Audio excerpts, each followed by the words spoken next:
Purifoy is incensed by Arbenz's accusations. The U.S. ambassador has no intention of allowing the revolution to continue. He pays a late-night visit to the new president of Guatemala. Purifoy le dijo a Díaz, quiero que usted me demuestre. Purifoy told Díaz, I want you to show me that you will have a government that will be satisfactory to the United States. And the proof of this is for you to execute 25 communists from a list that I will provide you with today.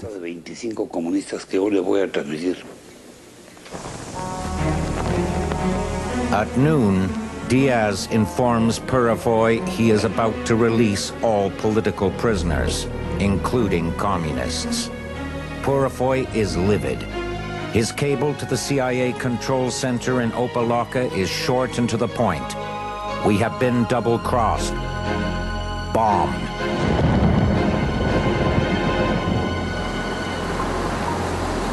In the early hours of the morning, Purifoy visits Diaz again. This time to put their man, Castillo Armas, in power.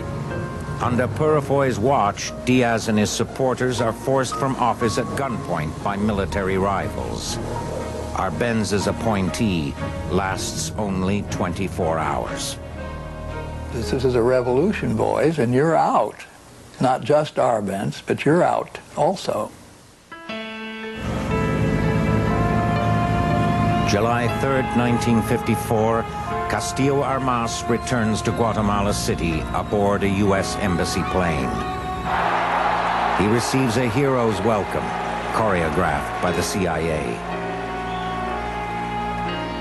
The press reports on a victorious popular uprising against communism. 100,000 persons swarm onto the palace balcony to pour out their acclaim for the rough and ready colonel, Guatemala's fighting anti-communist crusader. You thought that your own government wasn't going to tell you the truth, but wasn't going to tell you a flat lie. But that turned out to be wrong. So forth and so on. I said, but how is your government coming? He said, it's going to the dogs. He said, they took everyone who knew how to read and write. They meaning the Arbenz group, everybody who knew how to run a government, is what he was telling me, was in exile, had left. Y yo me quedé con la mierda. And I stayed with shit. Like many of the people who collaborate with the United States for a while and see that maybe it's not in the best interest of the country, end up with second thoughts and with real guilt feelings. 3 years after assuming power, Castillo Armas was assassinated by a military rival. As for Jacobo Arbenz, his political career died with the coup. He never returned to Guatemala. He spent most of the remainder of his life in Cuba and his final years in Mexico, where he drowned mysteriously in a bathtub in 1971. Ambassador Purifoy, the State Department's Cold Warrior, was posted to Thailand. He died along with his son in a car crash just 1 year after the coup. Although there was speculation that he was killed by leftist guerrillas, murder was never proven. Bananas are a favorite at breakfast. United Fruit was the biggest benefactor of Arbenz's demise. Expropriated land was returned. The company once again had the ear of the president of Guatemala. The United Fruit Company eventually was consumed by a series of corporate takeovers and mergers. The company's new name is Chiquita Banana. John Foster Dulles died in 1959, 2 years before John Kennedy took power.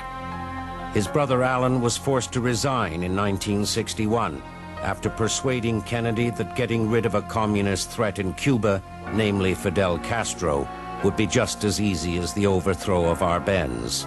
Success in Guatemala had bloated the confidence of the CIA.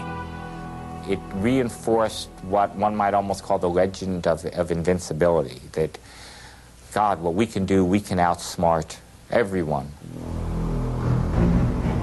In April 1961, the CIA, with Kennedy's blessing, launched the Bay of Pigs invasion.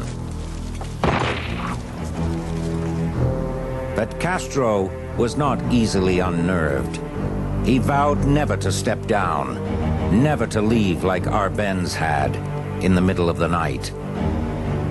Castro's conviction was bolstered by a young revolutionary who had seen Arbenz's defeat up close, Che Guevara. Cuba was a humiliating fiasco for the CIA. The easy success of the Guatemalan operation was never to be repeated. Agent E. Howard Hunt, who had directed the Bay of Pigs, saw it was time to move on. The seeds of destruction were in the success of the Guatemalan coup. That was really the beginning of the end of the CIA covert operations. Less than a decade later, Hunt was imprisoned for breaking into Democratic National Headquarters of the Watergate Hotel under orders from Richard Nixon. As for the Guatemalans, after the coup, their country was ruled by fear. The Guatemalan people suffered for decades under a succession of ruthless military dictators. More than 100,000 people were killed. The legacy of Guatemala is sheer horror, and it's something that the U.S. cannot be forgiven for. The regime that was established essentially by the United States was monstrous, really savage. In 1995, Arbenz's wife and son lead the procession to his final resting place. Arbenz had finally been permitted to return to Guatemala.